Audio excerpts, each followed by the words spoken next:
พี่น้องมื้อนี้มาฟังขอความปริศนาส่งมาหาปอยสิริชัย ซุมื้อนี้มักเป็นนางแต่งเนาะ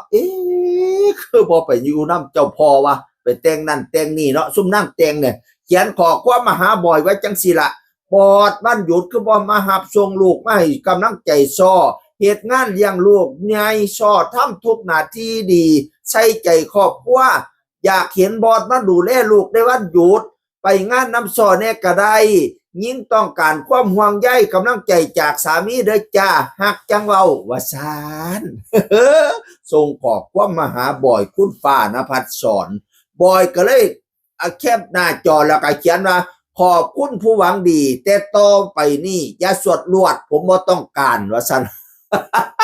ไปแต่งชีวิตเขาบ่ต้องการอย่าสวดลวดอย่าสวดลวดบ่อยว่าจังซี่ล่ะพี่น้องบ่อยว่าจังซี่ล่ะพี่น้องเอ่ยแล้วเราก็ไปเขียนในเม่นเจ้าของบ่อยเขียนว่าสำหรับการดูแลทุกสิ่งอย่างคือทุกคนที่อยู่รอบตัวผมคิดว่าผมทำดีที่สุดสำหรับคนหนึ่งบ่ว่าสิทำอีหยังสิสร้างขึ้นปัญหาเฮาก็ต้องให้เวลากับมันบ่ว่าสิเป็นวงหมอลำหรือกิจการอื่นๆตอนนี้ผมมาอยู่โรงแรมร้านอาหารเพราะว่าที่ผ่านมาบ่ว่าให้เวลากับมันก็เลยเกิดปัญหา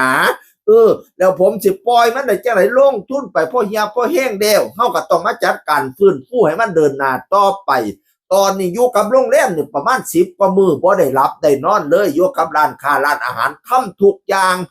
มันรอไม่ได้มันหยุดไม่ได้และผมไม่สามารถทำอะไรพร้อมกันได้ผมเรียงลำดับเรื่องครอบครัวถ้ามีจินตนาการก็จะเห็นว่าผมไม่ได้ปล่อยปละละเลยแน่นอนที่สุดเรื่องวงหมอลำเป็นรายได้หลักผมยิ่งจะต้องทำให้ยิ่งใหญ่กว่าเดิมเพราะงานจองล่วงหน้าเต็มเกือบปีขอบคุณผู้หวังดีแต่ต่อจากนี้ไปอย่าสวดลวดอย่าไปคิดนำเขาหลายตอนนี้เขาพักวงเขาบ่ได้เซาตีนเซามือเขามาดูแลร้านอาหารมาล่องเด้อน่ะรวมไปถึงโรงแรมเดอสะแบงกีบอดกินหลายอันพันอย่างเขาต้องมาจัดการบริหารดูแลอย่าไปเป็นนั่งแต่งเขาปานนั้นเขาเลี้ยงลำดับเหตุการณ์อยู่เรื่องครอบครัวเขาก็บ่ได้ปล่อยปละละเลยโอ้ยอย่าไปสวดรวดอย่าเป็นนั่งแต่งในชีวิตเขาหลายอีพ่ออีแม่ข่อยเอ่ยขอบคุณผู้หวังดีแต่ต่อจากนี้ไปอย่าสวดรวดผมไม่ต้องการ บ่อยว่าเอ็นอรดีแล้วก็บ่ได้เดียดได้ฮ้อนหยังดีแล้วก็ว่าจินตนาการด้วยค่ะว่าซั่นเรามาเมียนตอบบ่อยสิริชัยบอกนั่งแต่งผู้นั้นจินตนาการนำแหนเขาบ่ได้เซาตีนเซามือนั่งอันนั้นอยากให้เขาไปดูแลซออยากให้อุ้มลูกเตเซไปเบิ่งซ้อแสดงแหน่ว่าซั่นว่าไปกำลังใจซ้อแหน่มีเวลาเขาก็อยู่นำกันอยู่ดอกอีแหมจะอย่าไปแต่งเขาคักหลายเนาะเฮ้ยบัดนี้นี่เอ็นอรดีก็เลยมาแทรกโพสต์ของบอยแล้วก็เขียนว่าเมื่อไหร่จะหยุดคิดแทนสักที FC จริงไหมไม่น่าจะบางทีเราไม่จำเป็นต้องรายงานทุกอย่างว่าเราทำอะไรแบ่งหน้าที่กันยังไงแค่ไม่เห็นไม่ทำไม่ห่วงไม่ทำหน้าที่แม่จ๋าพวกหมูตัวแล้วแกแล้ว30กว่าปีแล้วคิดได้แม่เตียนสอนอยู่จ้าก่อนจะมีครอบครัวก่อนจะดูแลคนไม่งั้นไม่มาถึงขนาดนี้บางคนบางเรื่องก็เกินไปคอมเมนต์แบบคือจังเห็นเหมือนแอนก็บ่อยวัยรุ่น13-14ปีซึ่งบางครั้งโอ้ยเนาะพวกหนูผ่านมาแล้วติส้มได้ขาดแต่อย่าปรุงแต่งอย่าเอาแต่ใจมันทำไม่ได้คอมเมนต์ให้คอยตามเห็นต่างตลอดไม่ถูกใจสักอย่าง